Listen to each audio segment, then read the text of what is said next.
Wow, qué bonito.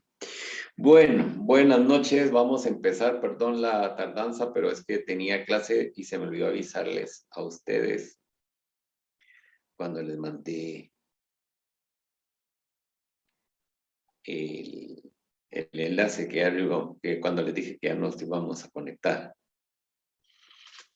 Hoy vamos a tener una clase de historia. Entonces vamos a utilizar el libro de Fresel. Ya no seguiremos con Kuhn, porque obviamente Kuhn es un teólogo y se nota en su texto. El otro es un historiador y también se nota en su texto. Para bajar un poco la tensión o la fumada que nos hemos echado en ir analizando los principios. Yo creo que quedó claro, ¿verdad? Creo que ya quedó claro que todos los fundamentos cristianos, ¿dónde fue que surgieron? Y cuando digo cristianos es en general, aunque obviamente a nosotras y a nosotros nos interesa más ver qué sucede con el cristianismo que nos atañe, que es el católico. En su momento, cuando entremos a la Reforma Luterana, pues ya hablaremos, digamos, de todos estos grupos. Y más adelante voy a hablarles un poco de las iglesias ortodoxas, pero todo esto ya va a ser siguiendo la línea histórica del catolicismo. ¿Van a aparecer los otros grupos cristianos a partir de ahora? Sí, pero en relación con, como lo verán a partir de esta clase que tendremos increíblemente la clase número 16. Eso quiere decir que llevamos 4 meses en estas. Gracias por su perseverancia. Bien, entonces tenemos la historia del cristianismo, sección 16. ¿Verdad? Este es Carlomagno en Bruselas. De hecho, la sede de la Unión Europea es en Bruselas, precisamente por él. Y no por otro motivo. Entonces, hoy no vamos a llegar, creo que hasta Carlomagno no llegaremos, pero ya vamos a ver todo lo que va a haber alrededor de este rey Franco. Bien, una de las cuestiones que siempre sale en colación cuando hablamos de la iglesia es la unión que hubo y que existe y a lo mejor seguirá de la unión del poder espiritual y temporal. En pocas palabras, cómo, en qué momento y por qué la Iglesia Católica tiene injerencias sobre el poder político. Los grupos evangélicos se jactan que no, que ellos no, pero ya vimos y lo vemos constantemente en nuestras prácticas sociales que sí. ¿Verdad? Como que el cristianismo tira mucho a esto, a querer controlar el poder. Fíjense que la semana pasada que vi una clase sobre Estado laico, les mostré un mapa. Y es que no hay como los mapas para que las cosas queden sin ningún cuestionamiento. Y ya veíamos los estados confesionales. Y estado confesional, por ejemplo, es Inglaterra, Dinamarca, Noruega, Canadá. Y uno diría, no puede ser. Pues sí, pues sí. Los ortodoxos, por supuesto, Rusia, cada vez hay una tendencia mayor a una participación directa del patriarca de Moscú. Cuando, por ejemplo, Putin da el discurso ante las dos cámaras de la Duma, veremos que adelante está sentado el patriarca de Moscú, ¿no? Alexei II, creo que es ahora. Y en Grecia lo mismo. Cuando toma posesión el presidente de Grecia, en la jura está el patriarca de Atenas. En Rumanía, ahora, otra vez.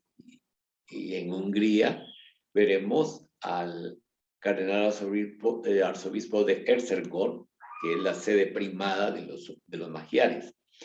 Total de que no pensemos que esto ya quedó en el pasado y que estamos hablando de una cosa que nada que ver.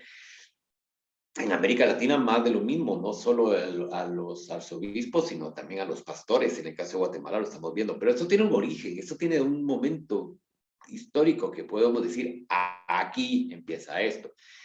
Ya habíamos visto cuando hablábamos de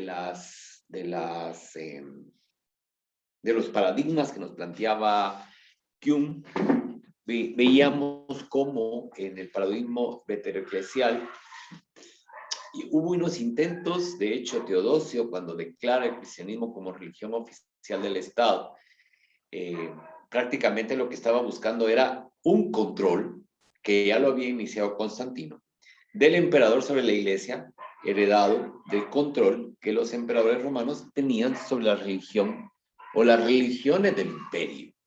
¿Ya? O sea, esto ya era una tradición. El cristianismo lo toma y lo sigue desarrollando y lo continuará desarrollando hasta que termine. Siempre va a buscar las maneras de adaptarse. Así. Y ustedes dirán, bueno, eso pasa porque son esto y lo otro, pero, y lo voy a decir porque somos de confianza, vemos que ahora cuando hablamos de la necesidad de replantear el Estado en las actividades propias de esas formaciones políticas, vemos que hay actividades de espiritualidad maya. O sea, esa idea de unir espiritualidad con poder político no es solo del catolicismo, no es solo del cristianismo, no es solo del islam, no es solo del judaísmo, que son las tres grandes religiones monoteístas. También lo estamos viendo en las nuevas espiritualidades. El unir lo espiritual con el poder. Como garantía, ojo, como garantía de que todo va a ir bien. Se los dejo para que lo reflexionen.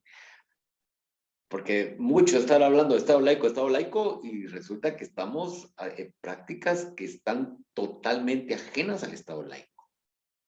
El Estado laico es, el Estado no tiene ninguna intervención religiosa, no va a fomentar ninguna actividad religiosa, garantiza la práctica de la religión o la no práctica de la religión, ¿ya? Pero si yo, para iniciar una actividad política, de formación política, tengo que hacer una ceremonia porque resulta que ese es el día tal y conforme a eso voy a determinarlo todo, estamos ante una práctica religiosa, aunque le llamemos espiritualidad.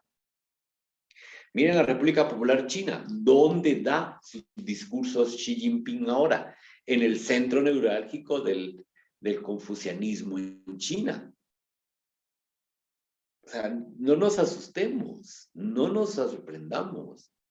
Es un fenómeno a nivel global también. Ya lo vimos, cristianismo, las distintas espiritualidades de América Latina, lo estamos viendo en la República Popular China con el confucianismo, el taoísmo tan fuerte en Japón, que también tiene mucho que ver con, digamos, con la operatividad del Estado.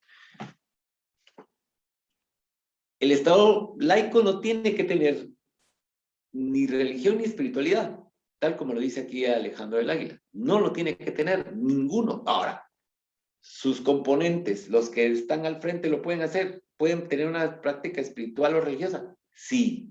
Lo que no puede suceder es que para una actividad tenga que haber una ceremonia de cualquiera de las espiritualidades o religiones. Ese es el punto. Ese es el punto. ¿Ya? Bueno, todo esto en el cristianismo tiene su origen, que es lo que vamos a estudiar hoy. La alianza del papado con el reino de los francos. El reino de los francos es, primero, una organización política que va a surgir después de todo el caos que va a provocar las invasiones germánicas, que lo atisbamos cuando estudiábamos a San Agustín. Ahora ya lo vemos que ya va a pasar. Me estoy saltando unos pedazos, porque ya me puse a pensar que vamos 4 meses y seguimos este plano, vamos a llegar a 6 años. Entonces hay ciertos aspectos que estoy eliminando, aunque después los mencionaré solo así de pasadita, no profundizaré tan detalladamente en esos aspectos que ya les voy a decir. Pero una vez se ordena todo, por decir una manera, se asientan las aguas, entonces hay necesidad de lograr otra vez esa alianza. ¿Por qué? Porque los reyes francos se van a considerar sucesores del emperador del Imperio Romano de Occidente. ¿Ya? Y la Iglesia Católica aprovechará esa coyuntura y la fomentará para desligarse de su vinculación con Bizancio, como lo veremos hoy. Entonces necesitaban una fuerza política en Occidente que pudiese suplir a Bizancio, que quería arrebatar a Roma la primacía de la Iglesia cristiana. A partir de aquí también se va a empezar a consolidar el poder del Papa, ya no como un poder espiritual, sino como un poder espiritual y político. Pero es a partir de aquí. Ahorita todavía el Papa es el clave para que todo esto funcione. Después el Papa dice, bueno, yo porque tengo que estar comentando a otras si lo puedo hacer yo. Y en lugar de ser yo el que nombre a quién va a controlar a todos, mejor los controlo yo a todos. ¿Cómo va a suceder? Para comprender entonces el significado y el alcance de esta alianza, nos dice Fresel, tenemos que considerar brevemente la situación concreta existente en ambos campos, porque es muy fácil decirlo, sí, que por qué, que esto no tuvo que haber pasado. Por eso fue que les dije cómo estamos en la actualidad, porque a veces solemos juzgar la Edad Media desde un grado de superioridad, cuando, dicho un dicho mexicano, aquí tampoco cantamos malas rancheras. Ya, porque ya les puse un ejemplo claro. Como estamos en confianza, no me dio temor decírselos. En otros espacios, pues más o menos lo disimulo, lo insinúo, tiro una pincelada y que el Espíritu Santo ilumine a las mentes para que entiendan qué es lo que les quise dar en mi pequeña sugerencia. Pero a ustedes sí se los puedo decir claro, o sea, no podíamos, les dije, no podemos construir un Estado laico empezando con una ceremonia espiritual de cualquier tipo. Se los dije, ¿de acuerdo? Después ustedes lo llegan a decir a alguien, entonces ya es otra cosa. Ay, esta gatita sigue malita, ¿eh? Bueno, mañana vamos a ver cómo te ves remedio yo. Bueno, sigamos. Primer elemento, la expansión islámica. Desde la decadencia del Imperio Romano de Occidente en el 476, Constantinopla, Bizancio, se había convertido como Nueva Roma, la Caine Rome, en el único centro del poder legítimo en el Imperio Romano. Eran como los herederos, digamos, de este poder. Después de la victoria sobre los vándalos y los ostrogodos, el emperador Justiniano I, en el 527-565, trató de restituir al Imperio Romano su antiguo esplendor y dignidad. Pero el siglo siguiente trajo consigo nuevos peligros. Eslavos y avares amenazaron el imperio desde los Balcanes. Y también va a renacer la antigua enemistad con los persas, ¿verdad? Estos estuvieron a punto de provocar la ruina de Bizancio cuando los sansánidas en el 605 se van a extender hasta el Bósforo. Y desde el 615 empezaron a conquistar las provincias mediterráneas hasta Egipto. Y en el 619 ocuparon este país. Es decir, el Imperio Romano de Oriente tampoco es que estuviera tan protegido. Van a empezar ciertas fuerzas a penetrar, a restarles territorios, a convertirse en una amenaza. Y los romanos querían que el Imperio Bizantino los protegiese, ¿no? Lo cual parecía un tanto extraño teniendo tantos problemas políticos. El emperador Heraclio I, 610-641, consiguió derrotar en una guerra santa a los persas cerca de Nínive en el 627.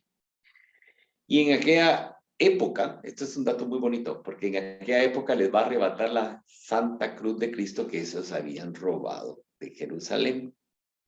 De ahí viene la fiesta de la exaltación de la Santa Cruz. ¿Cuándo es la fiesta de la exaltación de la Santa Cruz? A ver si alguien me lo puede responder por chat. La fiesta de la exaltación de la Santa Cruz. ¿Qué día es? Muy bien. Pero pocos años después se presentaron nuevos y aún más graves peligros que no pudieron ser evitados. Y aquí va a venir un peligro tremendo. Va a ser tal el calibre de lo que viene ahora. Vamos a ver, aquí creo que él ya respondió. No.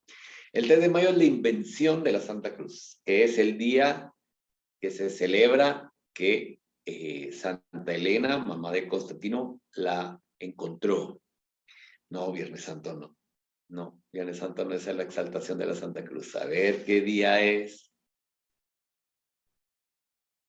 Muy bien. Ese peligro va a ser el Islam.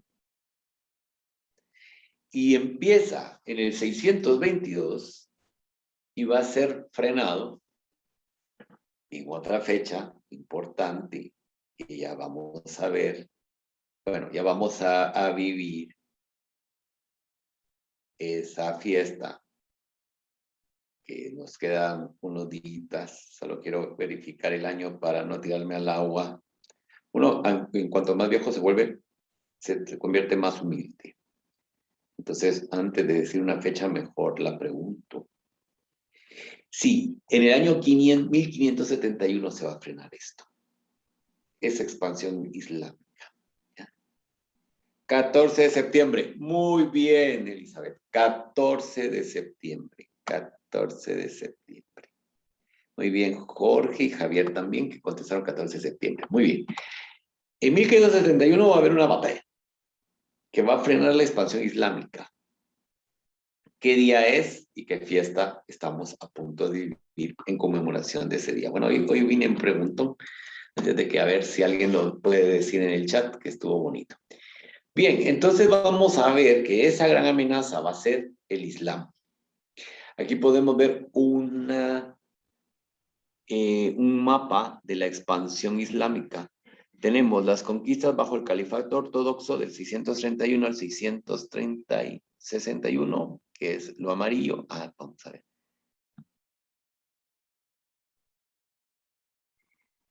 ¿Qué es esto? Bueno, lo verde es en vida de Mahoma. Ese es esto.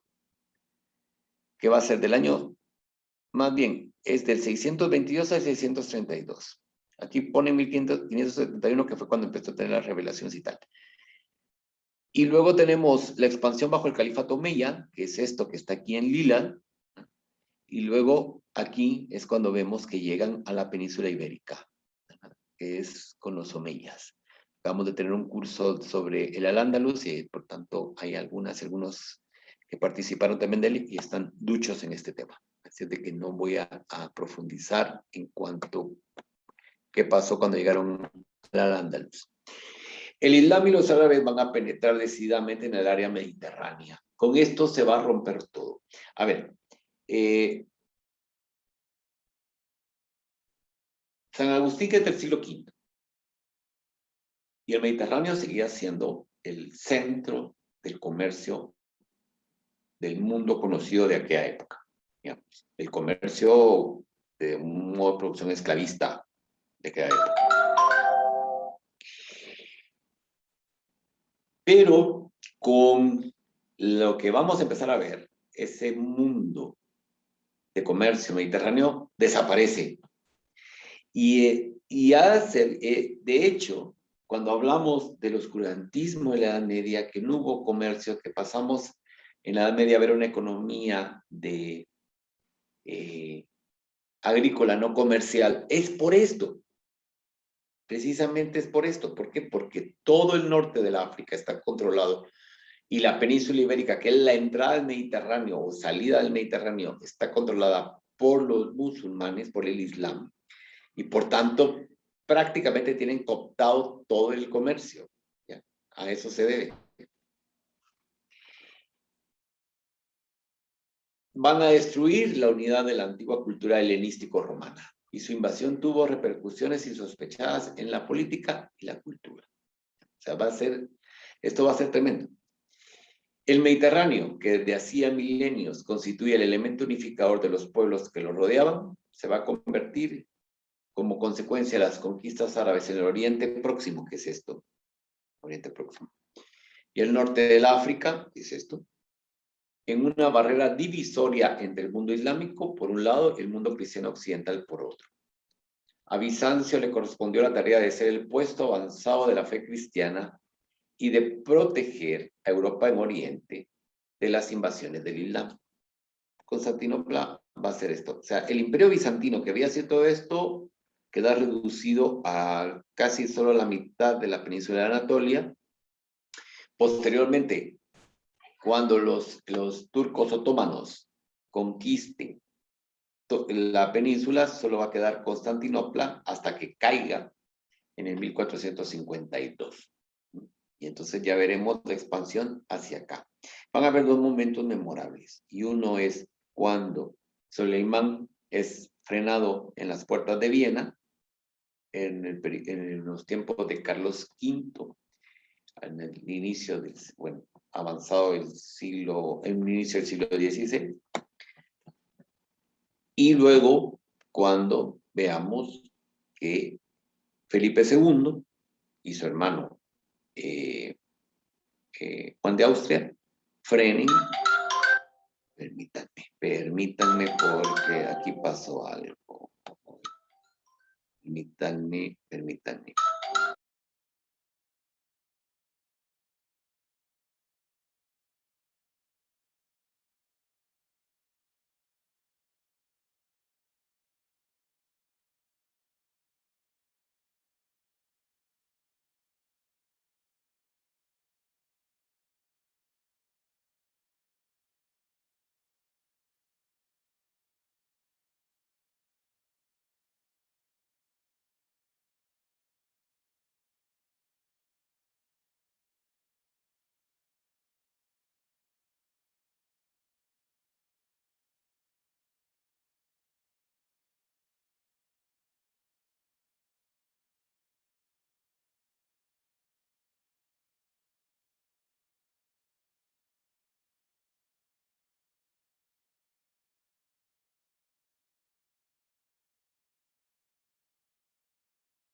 Perdón, ya.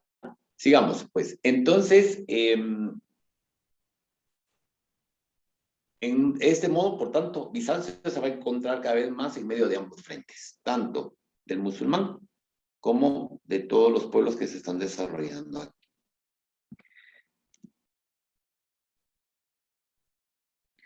Bueno, Mahoma, que es del 571 al 632, creó sobre una base inicial modesta, porque es cierto, fue muy modesta.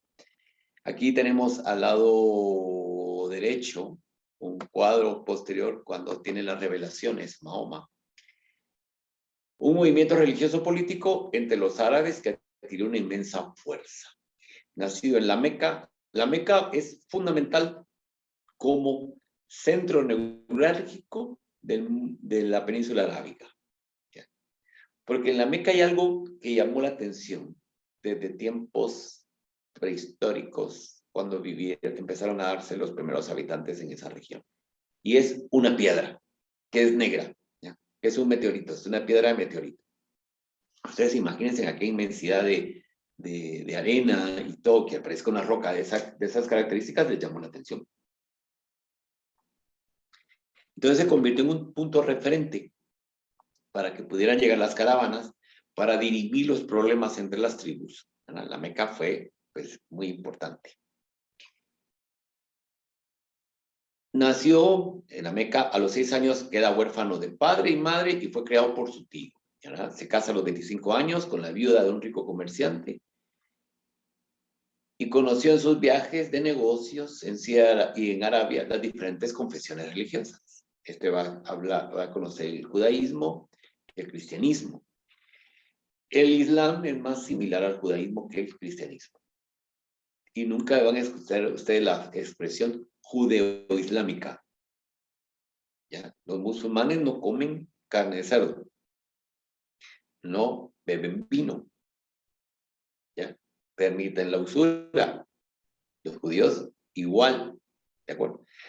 Los cristianos comen carne de cerdo, sino de dónde vienen los chicharrones, las carnitas. Los cristianos guatemaltecos y guatemaltecas les encantan los tacos mexicanos. Pero aún así, seguimos en esa expresión que tanto les he criticado. Bueno, cuando a los 40 años apareció como reformador social y religioso entre su gente, que profesaba aún en gran parte el politeísmo. De hecho, fíjense que el Islam cuando nace va a reconocer 3 deidades femeninas que posteriormente van a ser eliminadas, porque no puede romper totalmente con todo.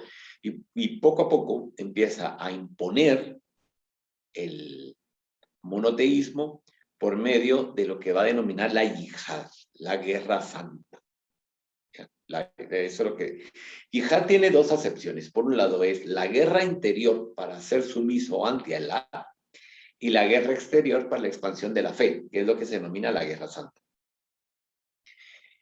Porque son muy proselitistas. ¿Ya? O sea, yo sé que en la actualidad tenemos, por oposición al cristianismo, tenemos esa como idea de, ay, no, el Islam es bueno, es una religión de paz, de amor. Perdónenme, no. Hay gente muy buena, por supuesto, como en el cristianismo hay gente muy buena, no lo van a negar. Como en el judaísmo también hay gente muy buena, no se va a negar. Pero sus características esenciales son expansivas, ¿ya? Son expansivas. Que en los 3 grupos vamos a encontrar fanatizados, sí, ¿verdad? Tenemos los fanatizados judíos, que son los que usan las filacterias y todo. Tenemos fanatizados cristianos, que son los que van a estar poniendo células y ponen a todo volumen sus bocinas para que todos oigamos.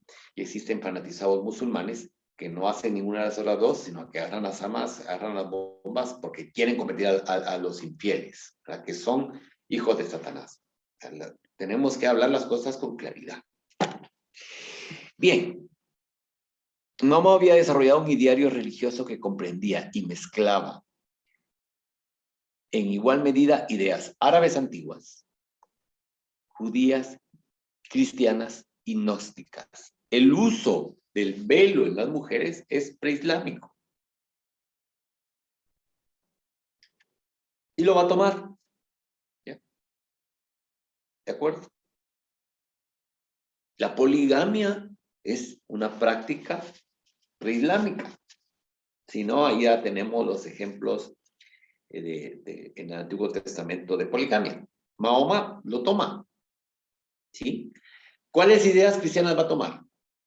Que él es el profeta que remata todo y por tanto reconoce a Jesucristo como un profeta, pero no como Dios. Reconoce a la Virgen María como madre de un gran profeta. ¿Ya? Y de hecho, el libro en el Corán que se llama Mariam es la narración musulmana de cómo es que se concibió y nació Jesucristo. Vamos a ver si lo encuentro aquí. Voy a agarrar el Corán que tengo, que es más fácil de manejar que el otro. Es muy linda la edición, pero sí es un poquito más complicado, porque ese sí es musulmán. Vamos a ver. A ver si lo tienes atrás. A ver si lo encuentro.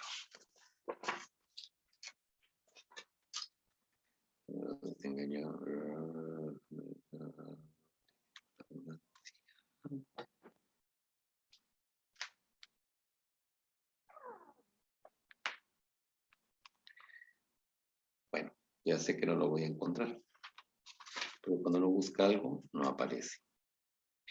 Bien, eso es lo que quería resaltar, que vamos a encontrar, por tanto, elementos cristianos, por supuesto, y elementos judíos. Ya les había hablado anteriormente cuáles van a ser los que van a tener en sus prácticas. Y también creencias gnósticas, sobre todo cuando hablen de la unicidad de Alá. Una de las grandes críticas que hace el Islam al cristianismo es la Santísima Trinidad. ¿Ya? Aquí está, la Sura de Mariam, que es la 19. La Sura Mariam 19 está en la página 481. Es muy bonita, la verdad. Pues al revés, como me cuesta.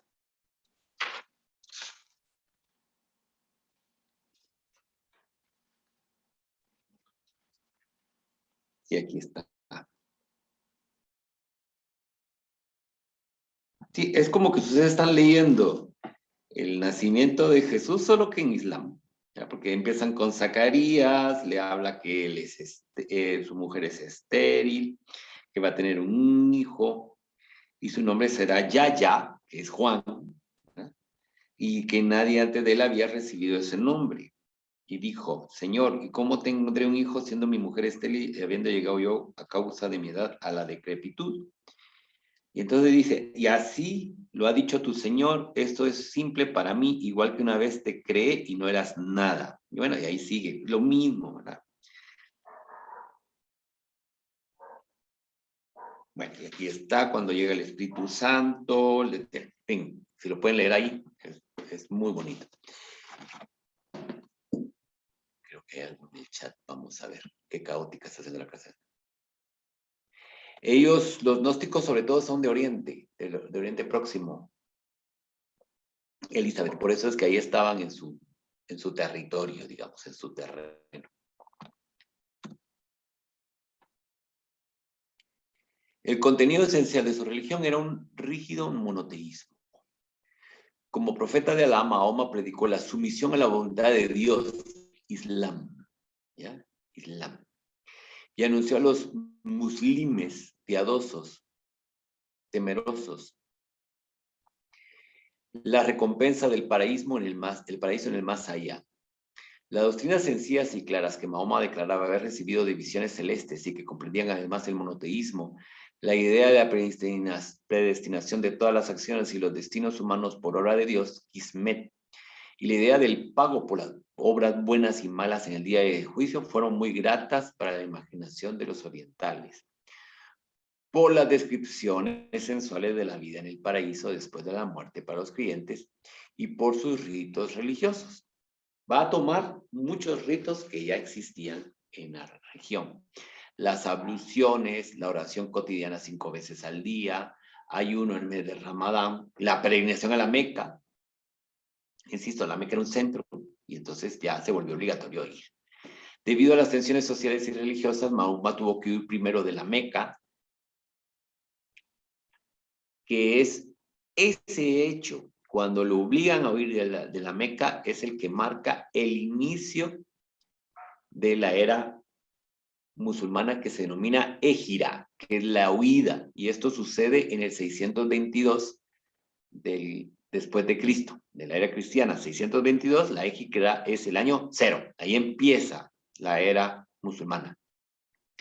Y se estableció con sus seguidores en Yatrib, que posteriormente se llamó Medina, la ciudad del profeta. Medina es ciudad. Desde aquí sometió y convirtió a las tribus árabes de Medina y después reconquista la Meca y establece la Meca como centro de su religión, aunque al inicio va a establecer que la oración se haga dirigiéndose a Jerusalén, pero posteriormente dice, no, mejor a la Meca, y esa es la Meca.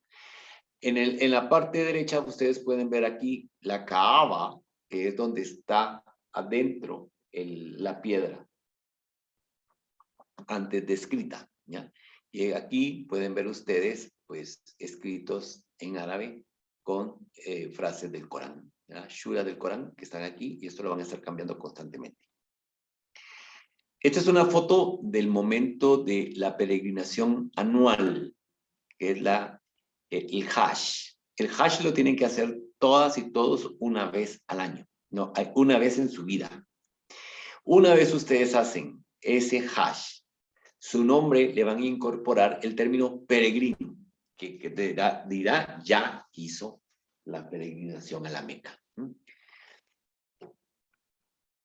En el 630 regresó a la Meca, que se entregó a él sin oponer resistencia. Purificó los ídolos de la Kaaba, porque aquí en la Kaaba era donde estaban los ídolos de las tribus, porque, insisto, alrededor de esta piedra era donde dirimían sus diferencias y tenían, por tanto, a sus dioses como testigos.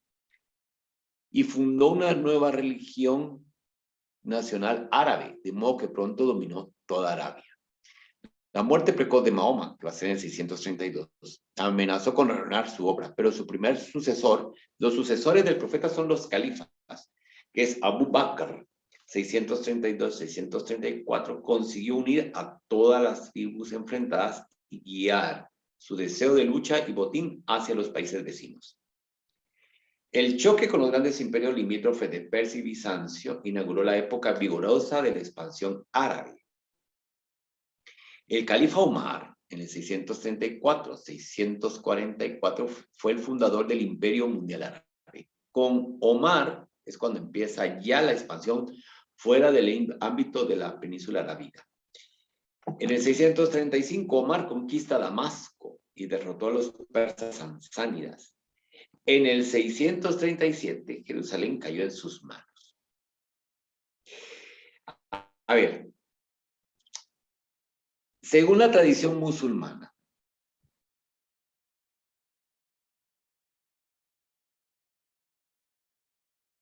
bueno, ahí nos salimos del tema un poquito, Alejandro, de los seleucidas, pero ellos ya es otra cosa. Si me meto ahí ya no vamos a regresar a este original. En otro momento ya, si vuelve a salir, se lo explico. Resulta que los musulmanes, según su tradición, Mahoma asciende al cielo en una roca que está sobre el antiguo emplazamiento del templo de Jerusalén. Cuando Omar llega a Jerusalén y la toma, se inclina y se pone a orar en frente de la roca y le dicen sus seguidores, no ores aquí porque si no, el pueblo va a erigir aquí una mezquita. Y entonces, según dice la tradición, él dijo, bueno, yo estoy aquí orándole a Alá, no para que me hagan a mí una mezquita. Y es la famosa mezquita de Omar, que es la que tenemos como más emblemática en Jerusalén, que es la de la cúpula dorada. Por tanto, en la explanada de las mezquitas hay dos. La mezquita de la roca, que es donde Mahoma ascendió al cielo, y la mezquita de Omar, que fue donde oró. ¿Ya? Eso se está en el antiguo emplazamiento, digamos, la base del emplazamiento del antiguo templo de Salomón, ¿de acuerdo? Y por eso ese punto se pelean hasta con los dientes. ¿Por qué? Porque lo que está del muro de los lamentos es un muro lateral que quedó del antiguo templo, que era el que servía para que quedara una base. Bien. En el año 640 ocupó Persia, mientras que su general Amrú sometía a Egipto entre los años 632 y 641. Pronto el norte de África y la costa mediterránea, desde Siria hasta Gibraltar, pasaron también a formar parte del reino árabe. Bajo Omar y su sucesor Othman, yerno de Mahoma, se redactaron las 114 suras del Corán, que contenían las revelaciones proclamadas por Mahoma. De Othman va a derivar la dinastía de los califas omeyas que residieron en Damasco del 661 al 750 y es cuando llegan a la península hispánica con los omeyas. Por eso la península hispánica era un emirato dependiente de Damasco, que es el emirato omeya. Bueno, el imperio bizantino no pudo oponerse a este irrefrenable afán de expansión árabe y tuvo que resignarse a perder amplias regiones. Solo se pudo defender con éxito Constantinopla gracias a las luchas que duraron varios años, del 674 al 678. En el 717-718, los árabes que habían atacado la ciudad por tierra y por mar sufrieron una terrible derrota frente a la capital del imperio, que es aquí. Entonces, ustedes pueden ver aquí está Nicomedia, que prácticamente marca la frontera entre el avance musulmán. Aquí tenemos algunas lenguas que posteriormente van a ser incorporadas como Trebisonda, Sinope y lo que está aquí. Y el resto, ¿verdad? Que esto es lo que va a quedar reducido Constantinopla. Entonces aquí tenemos árabes, otros pueblos, ¿verdad? Y el imperio de Basilio II cuando logra reconquistar algunos espacios. Bien. El Ponto Exinium, que es el Mar Negro. Bueno, entonces es comprensible, por tanto, que Bizancio no estuviera en las condiciones de proteger Roma e Italia de los longobardos, ¿verdad? Que los romanos que estaban pidiendo ayuda, porque los longobardos estaban, miren, avanzando prácticamente todo. Y luego van a llegar los musulmanes y van a tomar Sicilia, esta parte, ¿verdad? Lo que antes se denominaba la Magna Grecia, que es esta parte de la bota italiana y Sicilia, ¿verdad? Y van a surgir,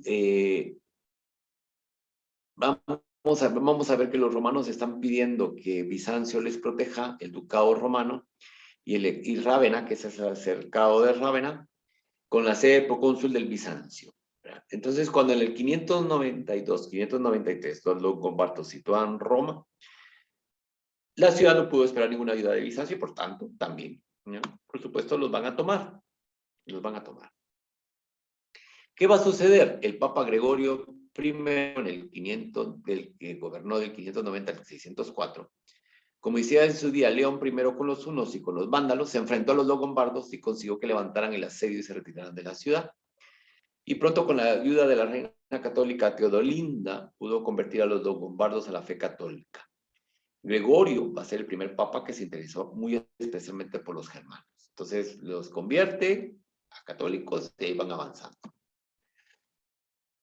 Aquí van cambiando las tornas, entonces. Muy bien. Aunque los longobardos se van a adherir, como ya dijimos, a la fe católica, las tensiones políticas van a seguir.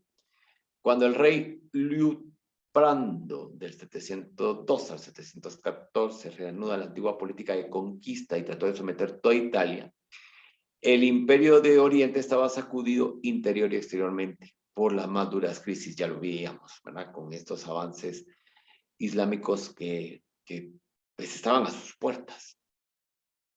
Los papas van a pedirles ayuda.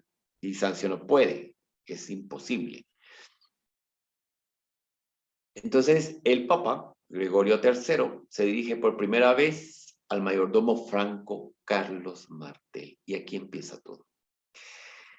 Pero este había concluido una alianza con los longobardos porque necesitaba su ayuda para expulsar a los árabes del sur de Francia, porque los árabes van a llegar hasta aquí, hasta Poitiers, pero van a ser expulsados.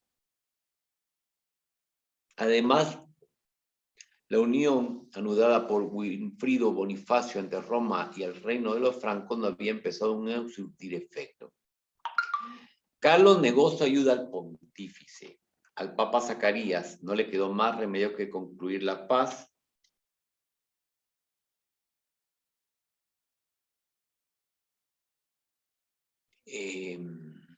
con la reina Liutprando, como ya le habíamos hablado, y después de un breve periodo de tranquilidad bajo el rey Rachis, que entró como monje en el monasterio de Monte Cassino, Aistolfo reanudó los antiguos planes de conquista. Esta nueva amenaza obligó una vez más al Papa Esteban II a pedir ayuda al rey de los francos. Pero esta vez el papado pudo contar con una mayor comprensión porque la situación había cambiado por completo. De hecho, Pipino, el enérgico hijo y sucesor de Carlos Martel, atendió a las peticiones pontificias. Bueno, ¿qué ha traducido todo esto que hemos leído literal? ¿Qué pasó? Roma estaba bajo protección de Bizancio. Bizancio está con amenaza de la invasión musulmana, no puede hacerle frente, los longobardos quieren seguirlo dominando y le van a pedir ayuda a los reinos francos, a los mayordomos francos. No les dicen que sí, no les dicen que sí, porque tienen sus intereses, hasta que al fin llega uno que les hace caso, que es Carlos Martel. Y ahí empieza esa alianza. El reino de los francos y sus nuevas misiones. Hacía mucho tiempo que en el reino de los francos gobernaban los mayordomos en lugar de los ineptos reyes merovingios.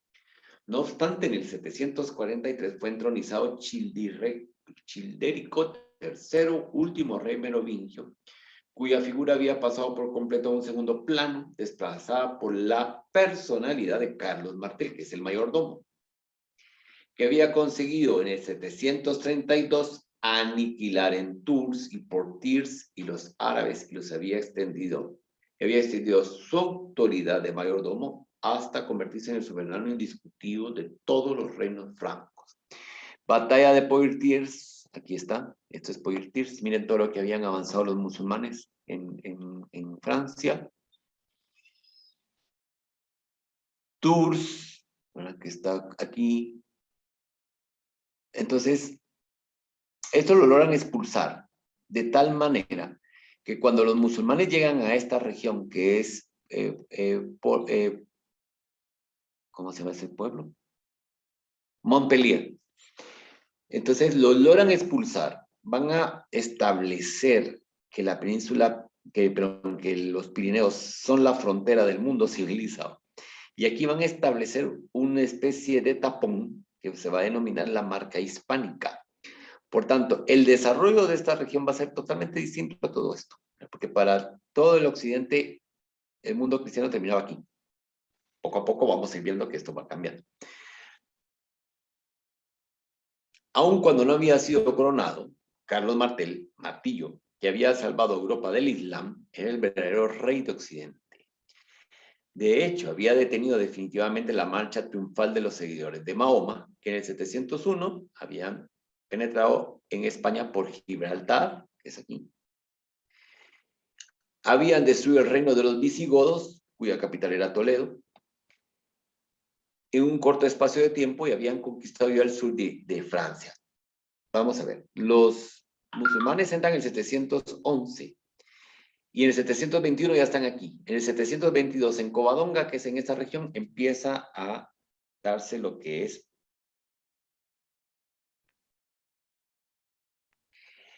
lo que se va a denominar la reconquista, que ahora en la posmodernidad se está negando, pero digamos, eso ya es otro cantar. Bien, entonces, si vamos a poner esto para abajo. Uy. Los hijos de Carlos Martel, que son Carlomán y Pipino, habían gobernado autocráticamente. Cuando Carlomán renunció al poder para ingresar en el monasterio de Montecassino, llegó para Pipino el momento en que, como único soberano del reino de los francos, podía destituir a la incapaz dinastía merovingia y despejar el camino hacia el reinado, para dar al reino germánico sólidas raíces religiosas. Necesitaba una autoridad más allá, que justificase la usurpación y reemplazase el derecho de sangre que le faltaba al mayordomo por la unción espiritual. No podía ser rey porque no descendía de la sangre que eran de los gobernantes germanos. Era el mayordomo, servidor del rey. ¿Cómo lograba que la sangre ya no fuera lo determinante para ser rey, sino que fuera lo espiritual? ¿Cómo lo lograba? Que el Papa lo coronase. ¿Ya? Y gracias. Y esto porque con Bonifacio el Papa había vuelto a tener mucha más alta estima entre los francos. Y entonces Pipino se dirige al Papa Zacarías, le plantea el asunto, el Papa la agarra al vuelo y dice, bueno, si yo logro tener un emperador poderoso de Occidente, ya no tendré necesidad de hablarle al de Oriente, que ya veo que nunca me manda nada, me deja aquí solito. El Papa le dice que sí, que lo haga, que cuenta con él, que dé ese gran paso, y apoyándose en la aprobación pontificia y protegido por la máxima autoridad espiritual, Pipino se presentó en la dieta del imperio en Soissons y se hizo elegir rey de los francos. El Papa encomendó a un metropolitano franco, que probablemente no fue, como por lo general se ha creído hasta ahora, Bonifacio, que lo ungiera como rey a Pipino, lo cual confirió la consagración real. Y a partir de ese momento, con Pipino, todos los reyes de Francia, hasta el que decapitaron Luis XVI, van a ser consagrados, y por eso ellos tienen el poder de sanación. Reyes consagrados han sido los de Francia y los de Inglaterra. Y los de Castilla y Aragón, que después ahora se convirtió en España, que son proclamados. Por tanto, ellos no necesitan, antes no necesitaban que el Papa los ungiera. Simplemente el pueblo, ¡pum!, los proclamaba. ¿Ya? Esto es clave, porque aquí estamos viendo, por tanto, esa unión que va a estar entre el poder espiritual y el poder temporal. ¿No? El Papa le está confiriendo ese poder espiritual, le está confiriendo ese poder espiritual al poder temporal. Y eso lo legitima ante sus súbditos. Ya no es la antigua tradición de sangre germana, sino es porque un papa les dice, sí, él es. Porque ha sido elegido por Dios. A la nueva orientación del reino de los francos hacia Roma, que había comenzado con Bonifacio, proseguido con Pipino, empezaba a responder la actitud de favor del papado hacia el reino franco. Fueron los bizantinos y los longobardos quienes indujeron al papa a dar este paso, que significó verdaderamente un cambio de gran trascendencia para la historia europea, por supuesto. Y para todo, para la iglesia, para todo. ¿Por qué? Porque ahí es cuando se une el poder espiritual y el poder temporal. El papado, que hasta entonces y a pesar de numerosas tensiones se había orientado hacia Bizancio, se separó totalmente del imperio de Oriente y se dirigió por completo al de Occidente, representado por el reino de los francos. Aquí lo tenemos, ¿verdad? El reino franco intentó restablecer la unidad del imperio romano y bajo el liderazgo de Carlomagno, que es el que vamos a ver después, construyeron un vasto imperio que abarcó los actuales países de Francia, Alemania, Austria, Suiza, Bélgica, Holanda y el norte de Italia. Aquí está, miren. ¿Qué es lo que va a pasar a denominarse el Sacro Imperio Romano Germánico? Es esto. Y aquí está la marca hispánica, lo que les decía. Aquí está. Este es el imperio, que nace con esa alianza entre el Papa Zacarías con Pipino.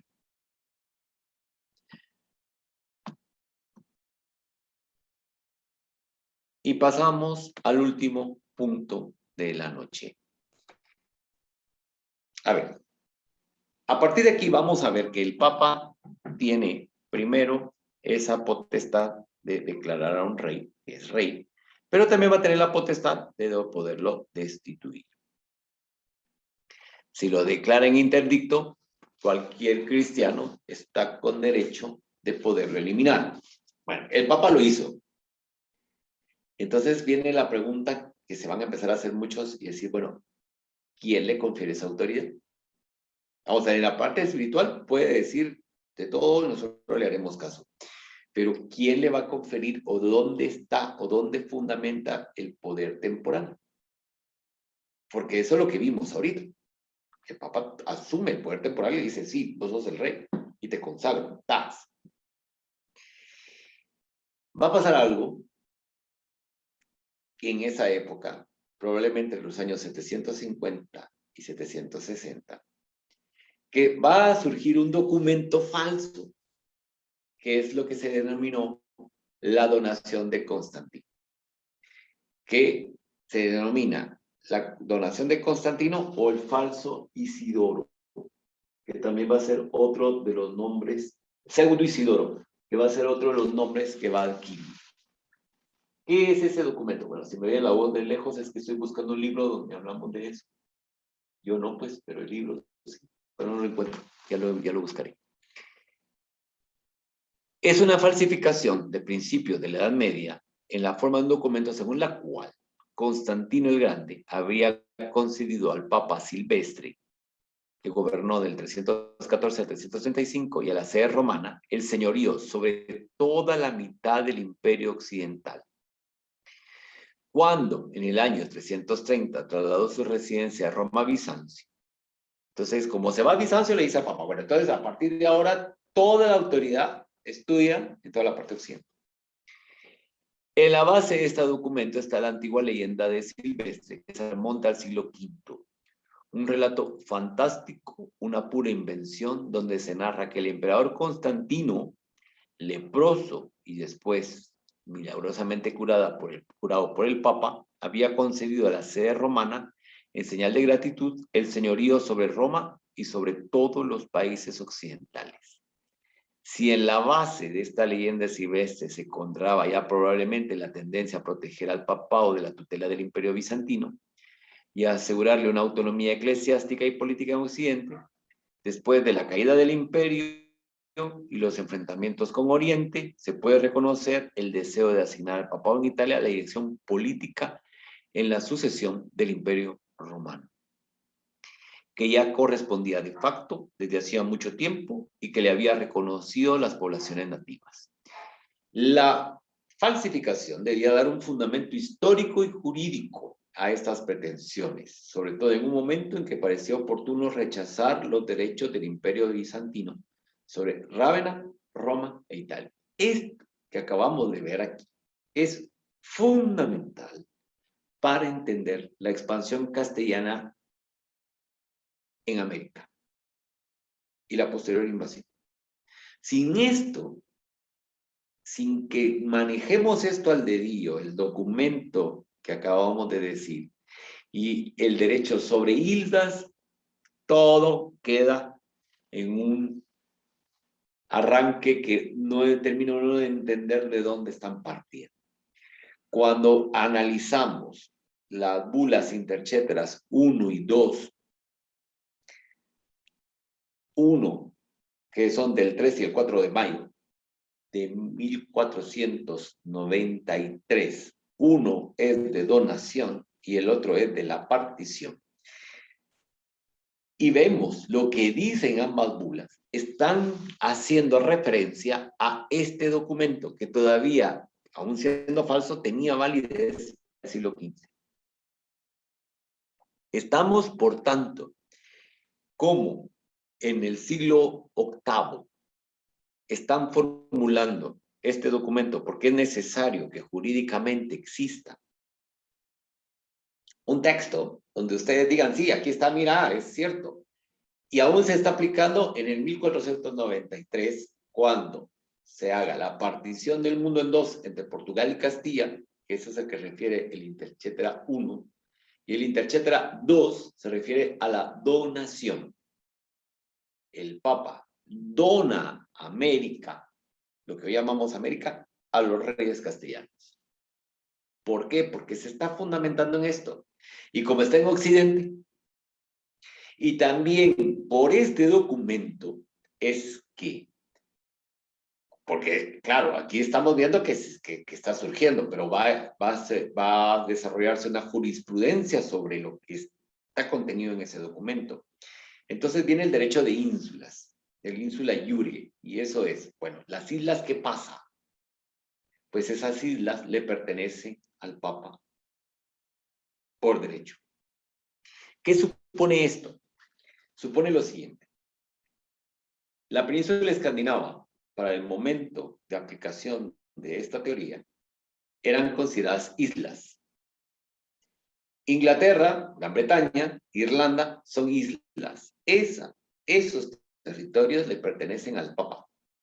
Por eso vamos a ver que las iglesias de Escandinavia, en concreto Suecia, Noruega, y las iglesias en las Islas Británicas, Inglaterra, Escocia, Gales e Irlanda, pagaban un impuesto distinto a los restos de Europa, a Roma. Posteriormente, y espero que lleguemos a verlo, cuando se ve el enfrentamiento, el choque de trenes entre el Papa y el emperador, en este caso la dinastía Hohenstaufen, y gane el Papa, entonces le va a imponer un impuesto especial a Alemania. Aquí es cuando se explica, después de lo que acabo de exponer, por qué la reforma luterana tuvo éxito en Alemania, Inglaterra, Escocia, Gales, Noruega y Suecia. Ahí es cuando ustedes ya tienen la explicación y decir, aquí está. ¿Por qué? Porque la reforma luterana no es solo una reforma en el sentido espiritual, sino también en el sentido político-económico. En pocas palabras, la nación alemana se está revelando y dice, yo ya no quiero seguir pagando lo que los demás no pagan. Y el pretexto ideal va a ser cuando se empiece a hacer la recaudación de la bula para la fábrica de Roma, es decir, para la fábrica de San Pedro, es decir, para la construcción de la Basílica de San Pedro. Estamos acostumbrados a escuchar que se dice, no, es que Lutero se rebeló contra las bulas. No, son 95 tesis. Y si ustedes leen las tesis, verán que habla de la nación alemana, que ha sido vilipendiada. Y a ese vilipendio se refiere a ese impuesto especial. Pero todo nace aquí, con esa unión que hubo entre Zacarías y Pipino, en que uno lo consagra como rey, hay que justificarlo. ¿Cómo se justifica? Aquí está el documento, es que Constantino se le va al Papa Silvestre. ¿Quién es el sucesor de Silvestre? Zacarías. Y se empieza a formular toda esa jurisprudencia propia de la Edad Media. Y ahí nos quedaríamos. ¿Alguna pregunta?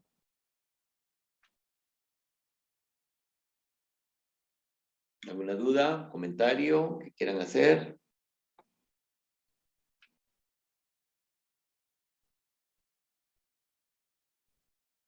Pueden ponerlo en el chat si quieren. Si no es así, si aún siguen ahí, como se dice en los memes que parecen sesiones espiritistas, si siguen ahí, pues nos veremos el próximo martes a la misma hora y vamos a seguir